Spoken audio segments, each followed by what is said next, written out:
बालोवाच भो भोः साधु क्षणं तिष्ठ मच्चिन्तामपि नाशय दर्शनं तव लोकस्य सर्वथा गहनं परम् बहुधा तव वाक्येन दुःखशान्तिर्भविष्यति यदा भाग्यं भवेद् भूरि भवतो दर्शनं तदा।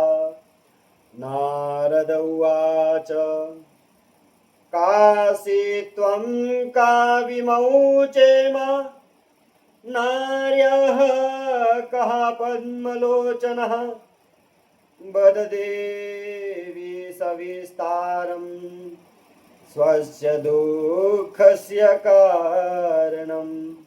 बालोवाच अहं भक्तिरिति ख्याता इमौ मे तनयो मतो ज्ञानवैराग्यनामानौ कालयोगेन जर्जरौ गङ्गाद्याः सरितश्च माममत्सेवार्थसमागतः तथापि न च मे श्रेयः सेवितायाः सुरैरपि।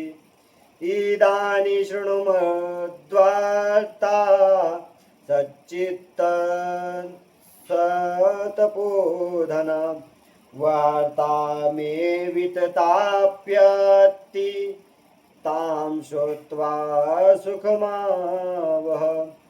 उत्पन्ना द्रविडे साहं वृद्धिकर्नाटके गता क्वचित् क्वचिन्महाराष्ट्रे गुर्जरे जीर्णतां गता तत्र घोरकलेर्योगात् पाखण्डेः खण्डिताङ्कका दुर्बलाहं चिरं याता पुत्राभ्यां सह मन्दताम्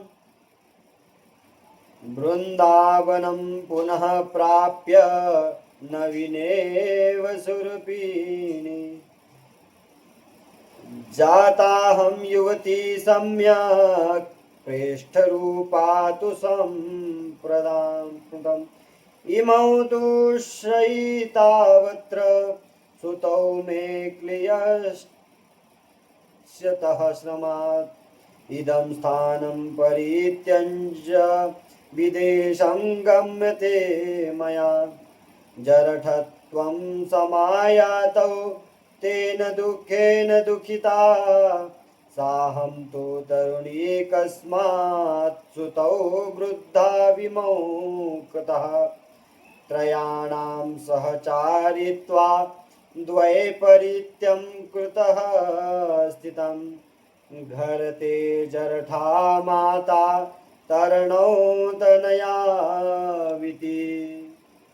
अब यहाँ सत्य तप शौच बाहर भीतर की पवित्रता दया दान आदि कुछ भी नहीं है। बेचारे जीव केवल अपना पेट पालने में लगे हुए हैं। वे असत्य भाषी आलसी मंद बुद्धि भाग्यहीन उपद्रवग्रस्त हो गए हैं। जो साधु संत कहे जाते हैं वे पूरे पाखंडी हो गए हैं। देखने में तो वे विरक्त हैं किंतु स्त्री धन आदि सभी का परिग्रह करते हैं। घरों में स्त्रियों का राज्य है। साले सलाहकार बने हुए हैं। लोभ से लोग कन्या विक्रय करते हैं और स्त्री पुरुषों में कलह मचा रहता है।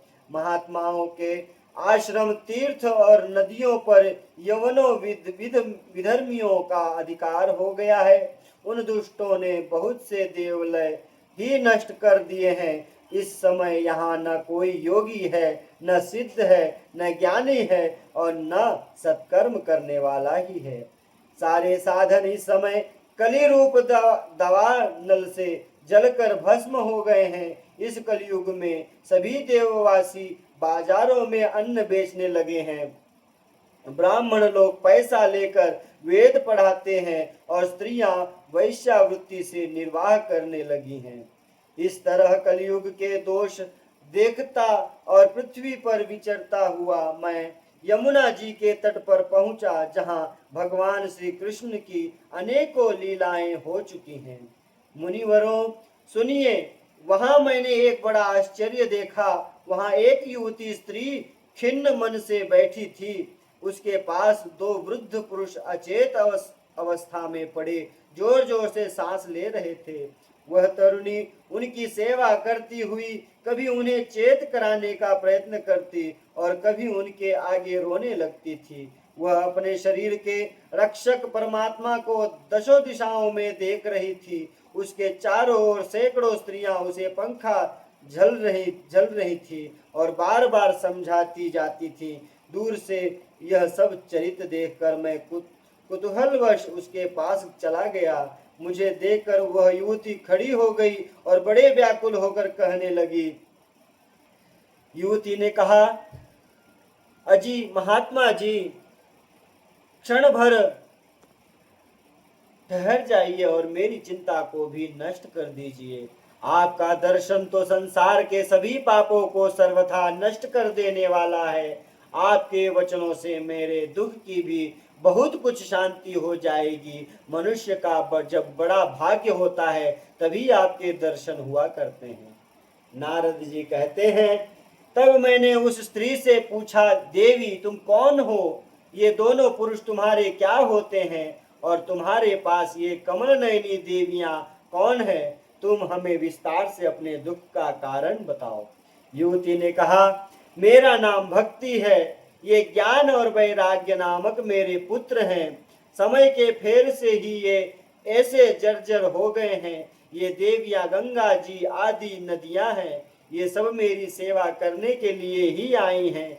इस प्रकार साक्षात देवियों के द्वारा सेवित होने पर भी मुझे सुख शांति नहीं है। तपोधन, अब ध्यान देकर मेरा वृत्तांत सुनिए। मेरी कथा वैसे तो प्रसिद्ध है, फिर भी उसे सुनकर आप मुझे शांति प्रदान करें। मैं द्रविड़ देश में उत्पन्न हुई, कर्नाटक में बड़ी, कहीं कहीं महाराष्ट्र में सम्मानित हुई, किंतु गुजरात में मुझको बुढ़ापे ने आ घेरा। वहां घोर कलयुग के प्रभाव से पाखंडियों ने मुझे अंग भंग कर दिया। चिरकाल तक यह अस्वस्थ अवस्था रहने के कारण मैं अपने पुत्रों को साथ दुर्बल और निस्तेज हो गई। अब जब से मैं वृंदावन आई तब से पुनः परम सुंदर स्वरूपवती नवयुवती हो गई हूँ, किंतु सामने पड़े हुए ये दोनों मेरे पुत्र थके मांदे दुखी हो रहे हैं। अब मैं यह स्थान छोड़कर अन्यत्र जाना चाहती हूँ। ये दोनों बूढ़े हो गए हैं, इसी दुख से मैं दुखी हूँ। मैं तरुणी क्यों और ये दोनों मेरे पुत्र बूढ़े क्यों? हम तीनों साथ साथ रहने वाले हैं, फिर यह विपरीतता क्यों? होना तो यह चाहिए कि माता बूढ़ी हो और पुत्र तरुण। बोले श्रीमद् भागवत महापुराण की जय।